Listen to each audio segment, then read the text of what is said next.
Welcome to the Forge Tutorials Maya Masterclass. In today's video, we are going to discuss how to create primitive shapes inside Maya. Now, whenever you start modeling, you're going to start with a primitive shape. It can be a box or a sphere or a 3D plane. And there are two places you can create the 3D primitives from. The first one is from your create menu and the second one is from your shelf. Right now, we are going to use the create menu. So let's go to the create menu and go to your polygon primitives. Now here you have access to all of your primitive. Let's tear that menu off. So in this menu you have access to all of your primitive shapes. Now in front of all of your primitive shapes you can see there is a checkbox. Now as we discussed in our previous lessons, whenever an option has a checkbox in front of it, that means it has settings that you can manipulate. If we click on it, you can see that right now it's showing us the default values for the sphere that we can create. You can change these values, and if you change these values from here and click on the apply button, every sphere that you create will follow these parameters. Let's close that for now and let's click on our sphere button.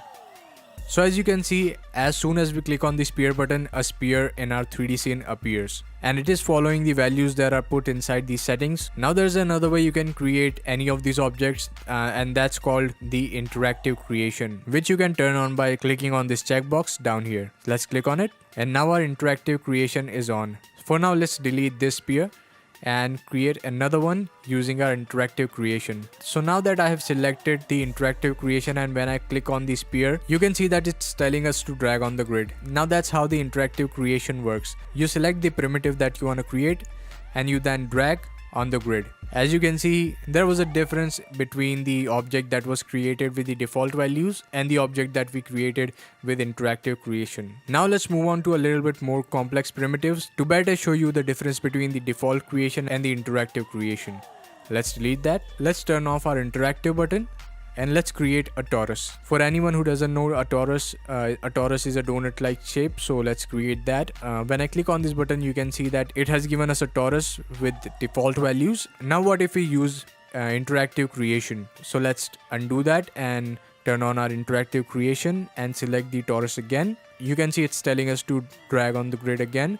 Now with a more complex primitive, when we first drag on our grid, right now we are only selecting the radius of the donut itself. Now when we release our right mouse button, it's gonna tell us to drag on that object again. Now we can affect the thickness of the torus. So I personally mostly use the interactive creation because it's a little bit more precise for me. Now after you have created these objects, you can still change their properties. So let's check that out. I'm gonna put our primitive window right here and open up our channel box. Now when we go into our channel box, you can see that now there is a new input node in our channel box. Now when we click on that input node, you can see it's giving us the settings that we had available to us in the polygon primitive menu. But the difference is that these settings will only affect this torus. So you can change the radius from here. You can change the section radius, which is the thickness. You can also give it a twist. You can change the subdivisions and so on and so forth. Now these options are also available to you in the attribute editor. So if we go to our attribute editor, now you need to have the object selected. And in here you can see you also have a node for your torus settings, and when you click on it, it's gonna give you the same settings. You can also affect the properties of your primitives from in here. Now one thing that you should keep in mind is that when you make any changes in your primitive, so let's for example move one of the edges and go back to our settings. As you can see, we still have the settings available to us, but we have made a manual change. So now if you try to change any of the torus's setting through this node, it will give you artifacts.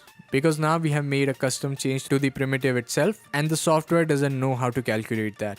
So just remember, anything you want to do with the initial primitive itself, do it before making any manual changes. You can edit the object after the manual change, but you will not be able to use the primitive settings to make those changes. Now there are also a few more objects that have special properties. So let me show you. Let's delete this. Let's select a cone and drag on our grid and then drag again to select the height.